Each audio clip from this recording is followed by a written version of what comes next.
Previously on Rome, rise and fall of an empire. In 47 AD, Emperor Claudius leads a magnificent conquest to fabled Britain, Rome's first attempt since Julius Caesar 100 years earlier. But fueled by bloody rights and led by a charismatic warrior prince, the island's fierce inhabitants plunge Rome into an endless guerrilla war. Now, almost 40 years later, in 84 AD, Emperor Domitian battles against barbarians on the frontier and treachery in the Senate, until a bloody conspiracy sets Rome on a new course, and Emperor Trajan brutally finishes what Domitian has started.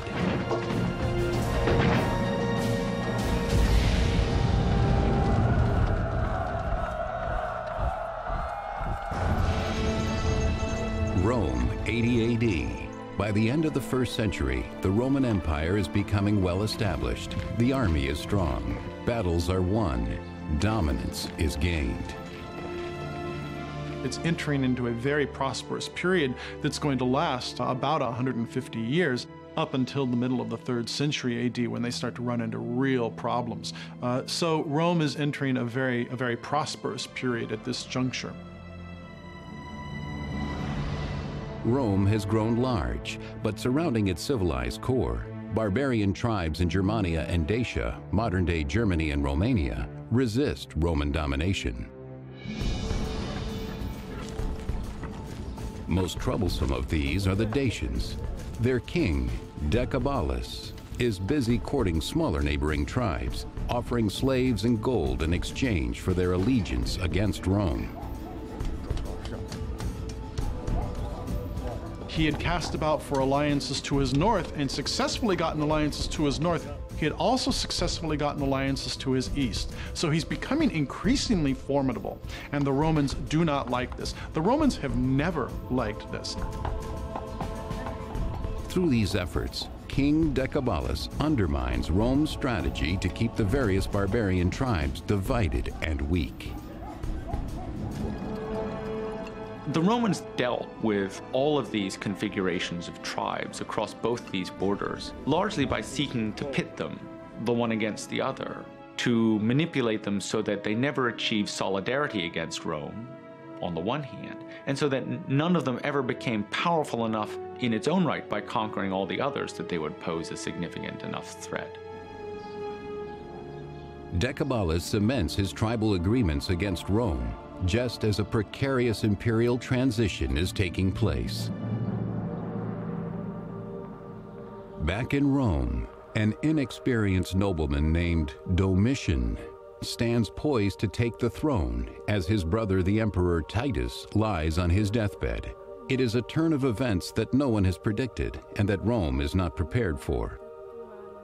There is apparent conflict between Titus and Domitian. Titus will die of plague in 81 AD, and there'll be rumors of Domitian having poisoned him, having gotten rid of his brother to gain imperial power. Titus, a popular emperor, rules for only 2 years.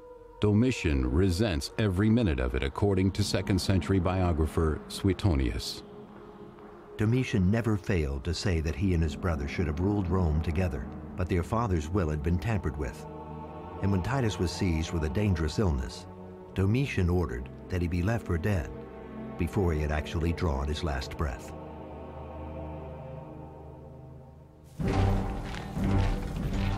Rome's might lies in the power of its army to crush the resistance of all who challenge the empire.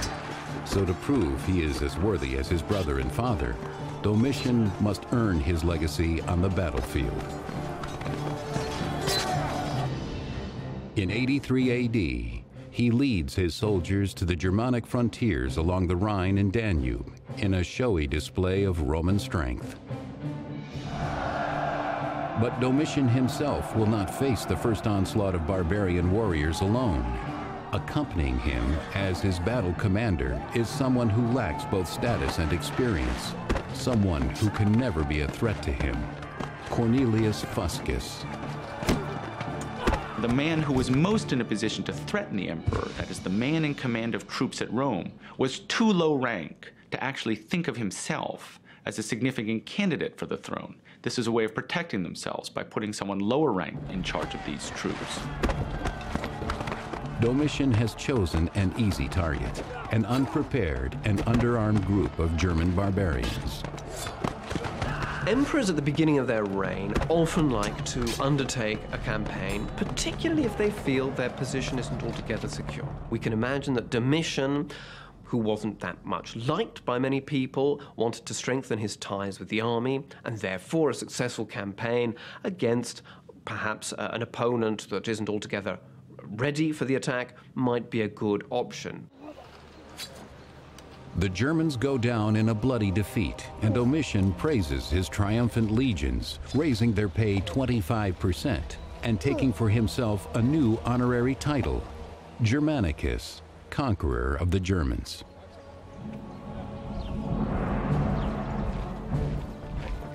While Domitian actively promotes himself, a young soldier named Trajan asserts quiet authority on the Rhine frontier, earning respect through leadership rather than violence. He is a man of ambition and patience. His father had served effectively in a number of campaigns under Vespasian. So he is of a senatorial stock, and he is of a consular family. He is not of the very elite of the Roman senatorial class. So Trajan can be said to come from relatively modest beginnings. Trajan will continue his service to Rome as he awaits an opportunity to prove himself to the new emperor. But to the north, in their weapons workshops, the Dacians are operating overtime, hammering the steel of swords and spears, filling the armory of their king, Decebalus. He knows that war with the Romans is drawing near, and he wants his people armed and ready. Historian Cassius Dio describes him. Shrewd in his understanding of warfare, and shrewd also in the waging of war, Decebalus judged well when to attack and chose the right moment to retreat. He was an expert in ambushes and a master in pitched battles. He knew not only how to follow up a victory well, but also how to manage a defeat. The Dacians were quite a sophisticated, perhaps the most advanced civilization apart from the Romans in the Mediterranean area at this time. So it's not surprising they could pose a serious threat, absolutely.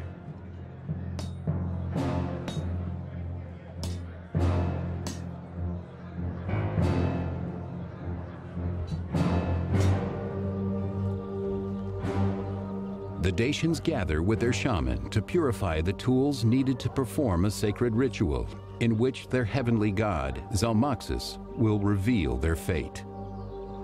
5th century BC historian Herodotus. Once every 5 years they chose by lot one of their people and send him as a messenger to Zalmoxis, charged to tell the god of their needs. If the messenger be killed by the cast, they believe that the gods regard them with favor. But if he be not killed, they blame the messenger himself. Today, a Dacian messenger travels far to bring Zalmoxis a wish for victory against Rome, and the Dacians will settle for nothing less. Without warning or provocation, the Dacians raid the Roman province of Moesia. The markets of Moesia teem with the goods of a bountiful province. Fruit from the orchards, grain from the fields, pottery from the skilled artisans, and gold dug from the Moesian mines, a key source of metal for Roman coinage. Exploiting Rome's lack of vigilance on this part of the frontier, the Dacians ride in, catching the province completely off guard. They wreak total havoc, looting, pillaging, and slaughtering anyone who tries to stop them, including the governor of Moesia. It's unclear exactly why in 84 they go into Moesia, what this initial incursion is about. This had traditionally been their territory, at least part of Moesia had been their territory, and so possibly there is a desire to recover lost territory, or perhaps just a desire for plunder and a recognition that there is a weakness that can be exploited. Clearly, waging war on the other side of the Danube was a way to promote an elite of warriors, and clearly Decebalus had come to power as a consequence of that. In other words, waging war against the Romans was the best way for the aristocracy to come to political prominence. As Rome's border comes under serious assault, the untested Emperor Domitian will rally his troops against a lethal barbarian foe. 84 AD. With the death of his brother, Domitian has unexpectedly become Emperor of Rome. Now he must prove himself against an unexpected enemy. Unprovoked, the Dacian barbarians have raided the province of Moesia and killed its governor. The Romans send Cornelius Fuscus and his legion in reprisal.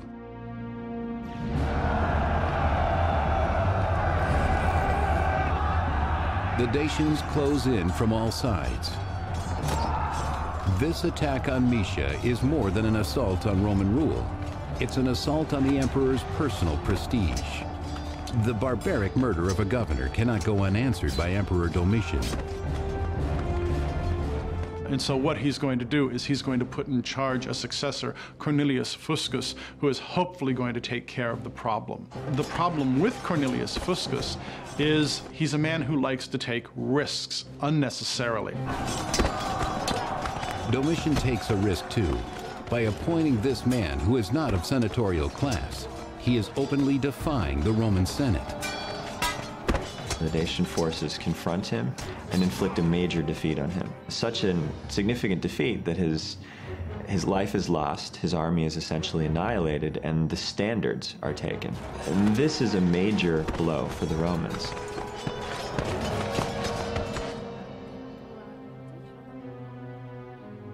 Rome pays for Domitian's misjudgment in the blood of its soldiers. But wars have other costs too, and it's the wealthy citizens of Rome who are forced to fund Domitian's expensive army. The emperor would stop at nothing to fill his coffers, writes 2nd century biographer Suetonius. Reduced to financial straits by the cost of buildings and shows and the pay raises he gave to the soldiers, Domitian eagerly resorted to every sort of robbery. He used any charge to seize the property of the living and the dead. In this way, he became an object of terror and hatred to all. All except the Roman army, whose loyalty Domitian has bought. With a new general installed after Fuscus's death, Emperor Domitian deploys his soldiers across the border to Tapai in Dacia. Now more than ever, the emperor must defeat Decebalus and regain Roman honor. He depends on auxiliary troops, foreign allies, paid to fight Rome's battles. So Rome has to do something about this, because it's not just losing 2 governors, it's a matter of national prestige. You can't have this kind of hit-and-run raid, although killing 2 governors is much more than a hit-and-run raid, and not do something about it. So Decebalus had to be dealt with in some way.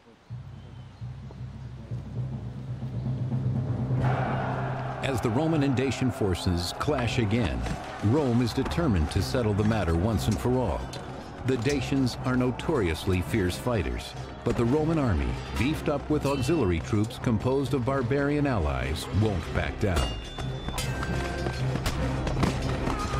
For the Dacians, the experience of fighting Romans is certainly going to be a terrifying experience. Not just because you're fighting a professional military that demonstrates its capacity and its organization at every turn, but also because you're going to be facing auxiliaries whose style of fighting are things you've never encountered. You've never encountered people who look like this, or people who dress like this, or people who fight like this.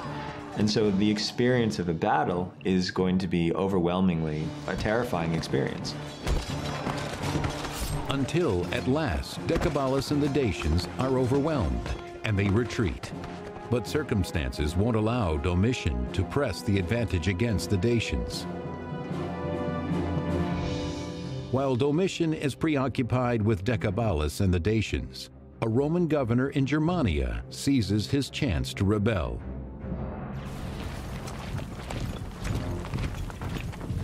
Domitian sends the young and loyal legionary commander named Trajan to restore order. The revolt is crushed, and the rebel leader taken captive. Domestic problem that Domitian faced in 89 was apparently dissatisfaction among at least one of the commanders and his legions elsewhere in the European theater. This was the general Saturninus, who seems to have made an attempt to declare himself emperor while Domitian was preoccupied with the Dacian Wars. Trajan helps quell the Saturninus rebellion, winning greater recognition from the emperor. As a reward, Domitian makes him consul in 91.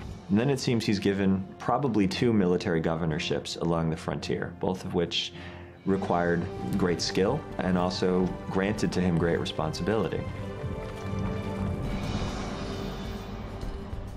But for the Dacian king Decebalus, the Emperor Domitian's political and military problems provide an unexpected bonus. Domitian, an inept leader at best, suddenly feels vulnerable because of dissent in his ranks and the savagery of the Dacian resistance. Hoping to appease and control his defeated enemies, the insecure Domitian sends a messenger from Rome into Dacian territory, offering a generous treaty deal with the warrior king. It is a weak and cowardly solution. Anytime a military leader settles with an enemy for anything less than total victory, it's always going to be open for his critics to complain that this amounts to a cowardice, to letting an enemy off the hook. Witness the criticism, both in the 90s and early into this decade, that was leveled at George H.W. Bush for allowing Saddam Hussein to remain in power after the first Gulf War. In this strange reversal, Domitian's messenger delivers the spoils of war to his defeated enemy, according to historian Cassius Dio. Domitian had given large sums of money to Decebalus on the spot, as well as artisans of every trade, pertaining to both peace and war, and promised to keep on giving large sums in the future. Domitian squanders Rome's wealth to buy a barbarian's loyalty. He was forced to cut a deal that was very unfavorable, and to the permanent detriment of his reputation, he had to grant the Dacians a tribute. He also had to send engineers and technicians, and in essence laid the foundation for a Dacian resurgence. Then, in 89 AD, Emperor Domitian follows this display of Roman weakness with another foolish action. What he believes will be a show of Roman strength against other barbarians across the Danube.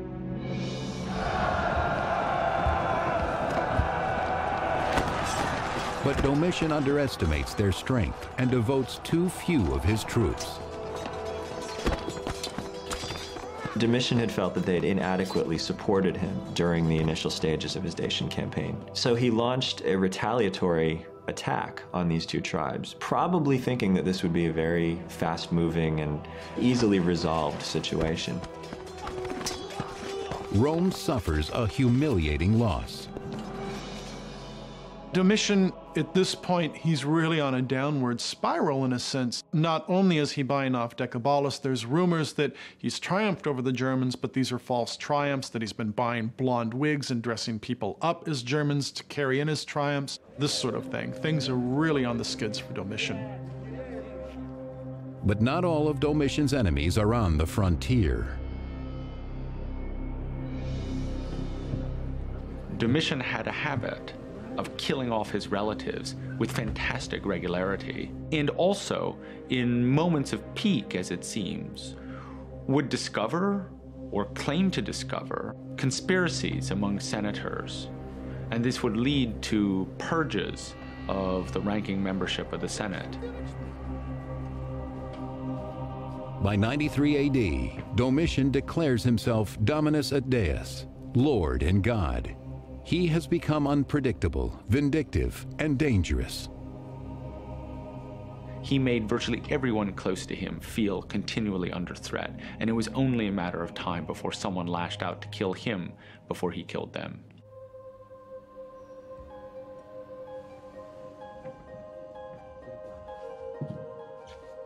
As long as Domitian lives, no one around him is safe. His wife Domitia, her steward Stephanus, and others close to Domitian decide to take matters into their own hands, according to biographer Suetonius.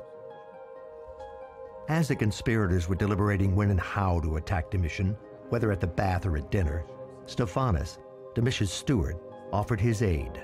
To avoid suspicion, he wrapped up his left arm in woolen bandages for some days, pretending that he had injured it and concealed in them a dagger. We know that at the time he's assassinated on September 18th, 96 AD, that he's hated by his wife Domitia, that he's hated by various courtiers and freedmen, that the Senate's not too fond of him. No one likes Domitian at this point. So there may have been a combination conspiracy between the imperial house and various members of the Senate. The plot is worked out. Now it's time to set it in motion. Holding himself accountable to no one, Emperor Domitian is despised by everyone. By alienating Rome's allies and depleting its wealth, he puts himself in mortal danger.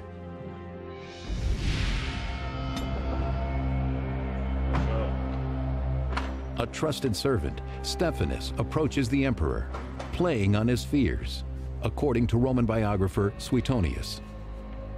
Given an audience with the emperor, by pretending to reveal a conspiracy against him, Stephanus handed him a scroll of false evidence and then stabbed him as he read it.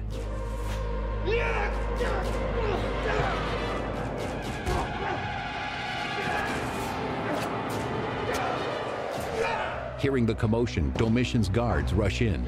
Too late to save the emperor, too soon for Stephanus to escape. Domitian is only 45 at the time of his assassination. He has reigned for 15 years. The assassination of Domitian unfolds as a plot within, at least initially within his household. He's assassinated by members of his court and assassinated in a private space. In many ways, this looks like a sort of open and shut case, but there are reasons to think that other things are happening.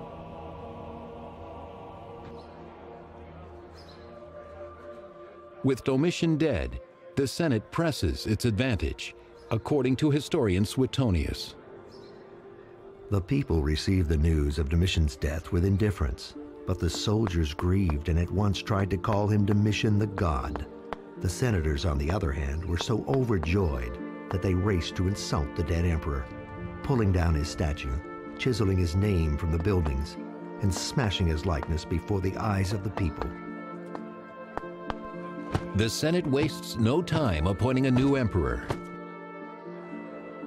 In the immediate aftermath of Domitian's assassination, the Senate at Rome sought out one of its own members as a new emperor, a man named Nerva, who was an elderly man and without children, and without any particular military distinction. The reasons for their choosing him are shrouded in history now. Nerva is acclaimed by the Senate suspiciously quickly. And Nerva is an excellent compromise candidate if you're looking to appoint an emperor that most people could deal with, because Nerva is old, Nerva is sickly, Nerva doesn't have a son. And so he is in essence a placeholder while you figure out what you want to really do. Nerva knows his role is only temporary, and he makes the most of it. Rather, of course, than Nerva abdicating, or for that matter, Nerva being assassinated for his weakness in controlling the troops, he took, in fact, a co-emperor, one who gave him exactly those qualities that he himself lacked. Tremendous respect among the military, being foremost among them. Within a year, Nerva adopts up-and-coming General Trajan as his heir and names him co-emperor. History is silent on the question of whether Trajan was part of the original conspiracy to assassinate Domitian. I don't think we can say Trajan was involved, but he likely was aware of it, and that doesn't even necessarily mean he supported it. He could have been aware of it, but recognized that this was a circumstance that he couldn't change and was willing to accept.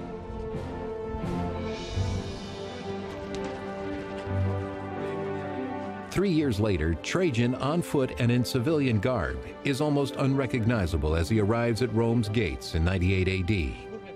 he has come to be declared sole emperor after Nerva's natural death. He receives a hero's welcome once the guards realize who he is. When Trajan arrives in Rome, everybody is overjoyed because here is a relatively young emperor who is keen to collaborate with the people and the Senate in governing the empire, and it's seen almost as the dawn of a new age. From the outset, it is clear that Trajan is everything Domitian was not. The historian Pliny celebrates the new emperor's gloriously modest arrival. The very method of your entry won delight and surprise, for your predecessors chose to be carried in, not satisfied even to be drawn by 4 white horses, but lifted up on human shoulders in their overbearing pride. You towered above us only because of your own splendid physique.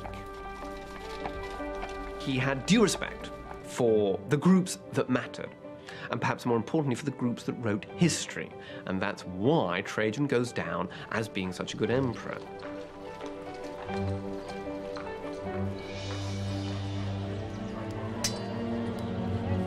Trajan inherits Rome's humiliating and costly treaty with the Dacians.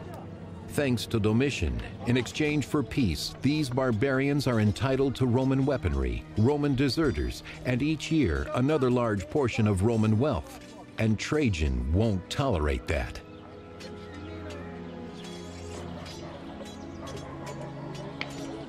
Trajan, and probably many like Trajan, looked at the defeat that the Dacians had inflicted on Domitian, or at least the treaty that the Dacians had inflicted on Domitian, as a real black eye for the Romans.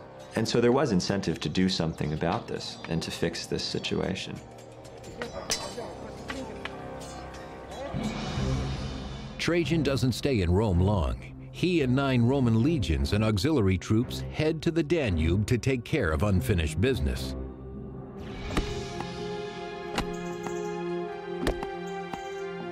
He fortifies Rome's military presence on the frontier, preparing for a long engagement along the Danube. But before he can confront the Dacians, he must build the infrastructure to support his troops. Only then, according to the historian Cassius Dio, will he be ready to repair the damage wrought by Domitian and restore Rome's honor by settling the score with the Dacians. He took into account their past deeds and was grieved at the amount of money they were receiving annually. And he also observed that their power and their pride were increasing. But vengeance might not have been Trajan's sole motivation. There are any number of motives that Trajan could have had for going after Decebalus at this point. It could have been revenge and national honor. It could be a matter of a new emperor who wants to gain prestige and authority and solidify his position, so he's going to go off and make war. Maybe both of those. The campaign is a huge undertaking. Trajan spends a year building forts, roads, and bridges in preparation. It's a very difficult area for the Romans to penetrate, and a lot of engineering work has to be carried out, first of all, to cross the Danube there. There's lots of narrow gorges and so on. By 101 AD, Trajan is ready.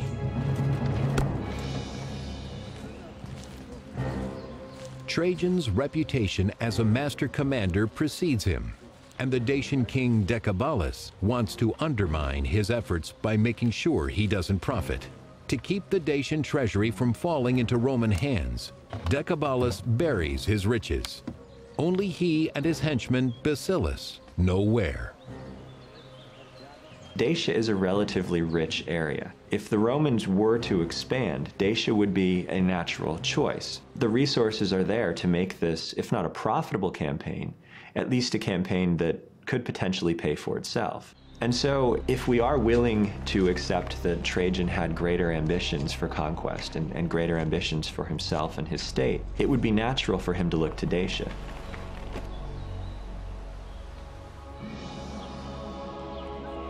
In the year 101 AD, the Dacians know their years of peace are about to end.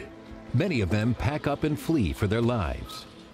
Though the Dacians have done battle with the Romans before, this time is very different, according to historian Cassius Dio. Decebalus, learning of Trajan's advance, became frightened, since he well knew that before it was not the Romans that he had conquered, but Domitian. And now he would be fighting against both the Romans and Trajan the Emperor. Dacian families head for safer ground, knowing this time there will be no negotiations. Trajan, throughout his reign, is renowned for traveling with his armies and enduring some of the same difficulties that his army endures. And I think this is what endears Trajan very much to the soldiers serving under his command eventually. He appreciated the struggles that they were going through and was willing to share some of these struggles himself. And now, that struggle will take the Roman troops to Dacia. The new Roman Emperor Trajan has reconciled the Senate and the military, and now he seeks Roman glory and personal honor by confronting the troublesome Dacians at Tepai. By 101 AD, the Dacian king Decebalus has grown familiar with Roman fighting tactics and with making friends with Rome's enemies. Decebalus worked assiduously in building up a nexus of alliances, not just amongst foreign peoples, but also amongst his nobles. And he'll create a fighting force that's formidable, but it's not as formidable as the Romans. However, they are organized, and they are a formidable enough force that they can beat the Romans at times, and that's important to remember. But it is not enough, and Decebalus knows it. Faltering, he even sends Trajan a plea for peace. Trajan rejects it. The emperor will stop at nothing short of victory, though it comes at a high price, writes historian Cassius Dio. Trajan engaged the foe and saw many wounded on his own side and killed many of the enemy. And when bandages gave out, he is said not to have spared even his own clothing, but to have cut it up into strips.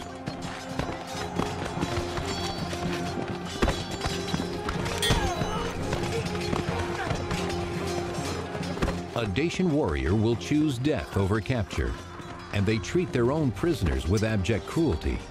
Roman captives are handed over to Dacian women to be humiliated, tortured, and eventually killed.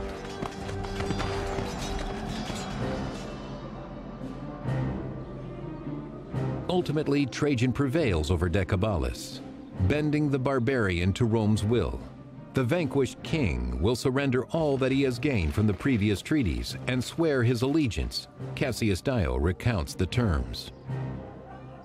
So Decebalus reluctantly engaged to surrender his arms, to give back the deserters, to demolish the forts, to withdraw from captured territory, and furthermore, to consider the same persons enemies and friends as the Romans did.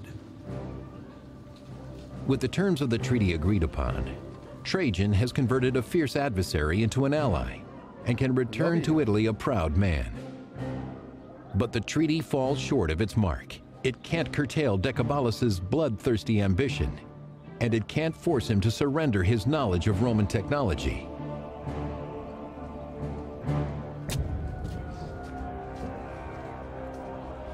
The Dacians are not to be trusted. Denied Roman weaponry, they begin to construct their own, breaking their word by building their armories. With sharpened blades and bolstered ranks, they expand their territory in defiance of Rome. It's very unclear why Decebalus should break the treaty. Probably the answer was that it was a question of inevitability. Decebalus no doubt saw that a war with Rome, another showdown, was inevitable. The region was not big enough for the two of them, if you like. And therefore, he thought he would get his attack in first. He took in deserters, he made various menacing moves, and perhaps he hoped he could seize the initiative, take over more of the region, and therefore forestall the attack by Trajan, which he no doubt thought was inevitable. While Decebalus is rebuilding his war machine in Dacia, Trajan travels from Italy to sabotage it. Where Decebalus relies on force, Trajan employs diplomacy. He courts the Quadi, Marcomanni, and other barbarians sympathetic to the Dacians, but swayed by Roman wealth. By winning them over to Rome's side, Trajan deprives Decebalus of fighting power. If Decebalus means to wage this war, he'll have to fight it alone. Trojans responded to Decebalus' very skillful way to wage war against the Romans with an equally skillful way to engage basically every little group in the area or surrounding the Dacian kingdom. So there's a lot of desperation on the part of Decebalus at this juncture, and his allies are growing restive. They want to leave him, and they're making overtures to the Romans. So what's going on at this point is Decebalus certainly knows he's in a grave, grave situation. 106 AD. Not settling for half measures, Trajan leads his expansive forces to the political center of the Dacian kingdom, Sarmisagathusa in present-day Romania.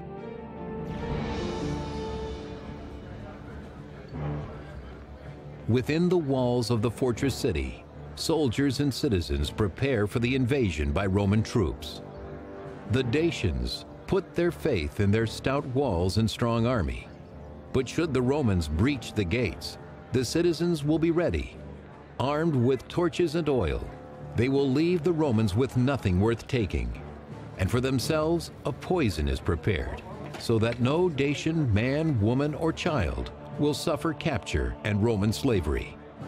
If they are defeated, they will all be joined in death.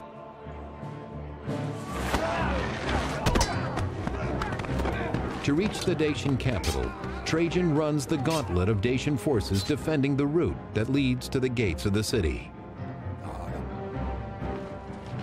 This is a big fortified place that was extremely difficult to take, and the Romans had to just proceed very slowly, taking each place one after the other, and as you can imagine, taking a lot of losses as they did so. It was a bitter struggle.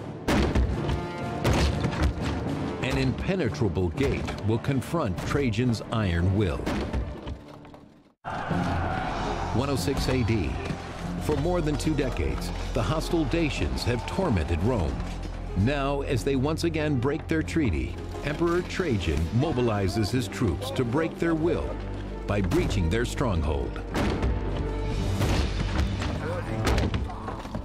The Dacians have fought mightily to keep the Romans from the gates of their citadel at Sarmisagathusa. Although the Dacian equipment was not as good, they were fighting for their homeland, they were occupying extremely strong positions, and as I said about the capital, this is a big fortified place. It was a bitter struggle.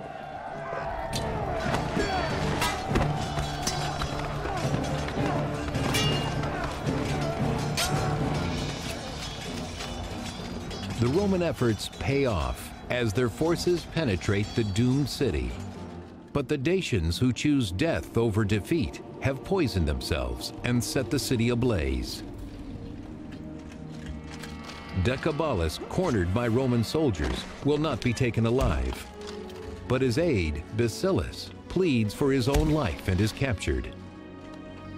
A better prize is Decebalus's head, which Trajan soldiers collect as the ultimate trophy. They will later parade it victoriously through the streets of Rome.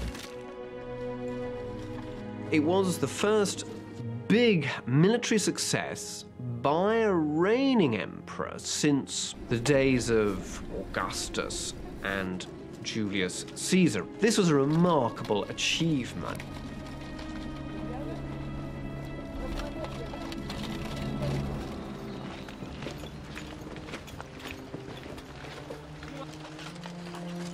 The victory reaps material benefits as well.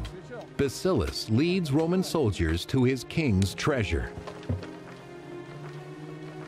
The amount of gold that Trajan received or took in his conquest of Dacia was enormous by any stretch, and it had actually been hidden by the Dacians under the river Sargetius. These riches, along with the active gold mines of Dacia, replenished the Roman treasury. According to the Chronicles, Rome recovers 225 tons of gold, 500 tons of silver, and 50,000 slaves. The gold and silver coming from the booty that he had collected from the Dacian wars was used to fund a fantastic building program in Rome, on a scale that Rome did not see before.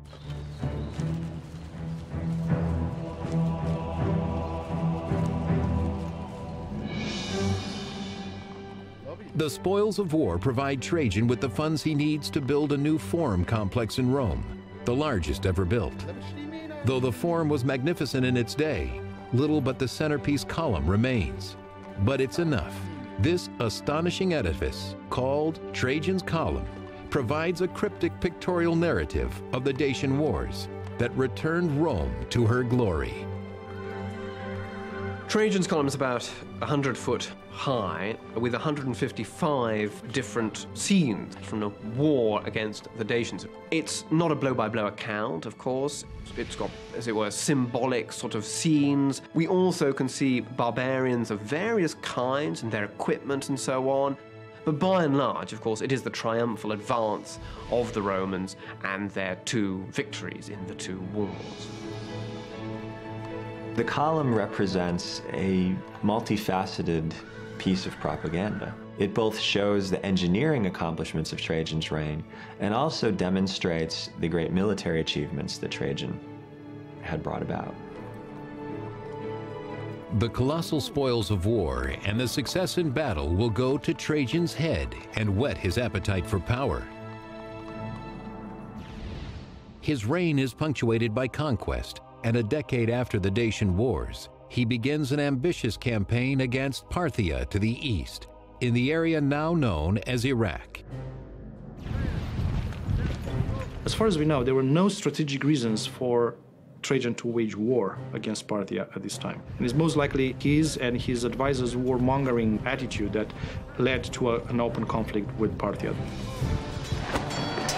Trajan enjoys the success he's come to expect, but he has underestimated his enemy. The Parthians melt against this onslaught of this enormous military machine that's the Roman army. And the Parthians are so shocked by how easily the Romans came in that they manage in the next year to stage an enormous insurrection. They kill or drive out the Roman garrisons that are in their country. It's not exactly similar, but it's somewhat similar to the situation the United States faced in Iraq, where you enter with enormous military power, but you end up with an insurgency all over the place.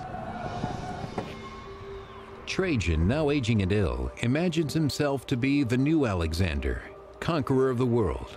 But by 117, it is clear that his dream will never be realized. His plans for expansion have stretched Rome to its limit and into a hostile landscape. Holding on to the territory across these inhospitable swaths of desert is very, very hard. And Trajan found himself, especially fighting in the north, middle, and south at the same time, that he'd overextended his resources. At last, in old age, Trajan retreats, abandoning his campaign and heading back to Rome, but he dies before he gets there. The situation that Trajan found himself in the last year of his life is in many ways similar to the situation that the United States and its allies finds itself in the same part of the world, with the same porous defenses, the same porous natural frontiers, and the same desire, in essence, to fight a war that ought to have taken a long time in a relatively short span of time, with a plan for winning a military victory, but no plan for absorbing the territory and organizing the territory. Trajan is considered one of the greatest emperors, but his ambitions could not be maintained. The great failure of Trajan's policy is revealed almost immediately after his death, when Hadrian withdraws from most of the territory that Trajan took. Even the hard-won province of Dacia is eventually given up. An empire is molded by its leaders. History judges Trajan and Domitian differently. One good emperor, one bad. But both ultimately forsake the needs of the empire in order to chase personal glory. They won't be the only emperors to walk this dangerous path, a path that will eventually lead to the end of the empire. Next on Rome, Rise and Fall of an Empire. In 160 AD, Rome stands supreme, but peace and prosperity lull the empire into a dangerous complacency. When Rome's enemies sense its weakness, Emperor Marcus Aurelius must rally Rome to fight for its very way of life.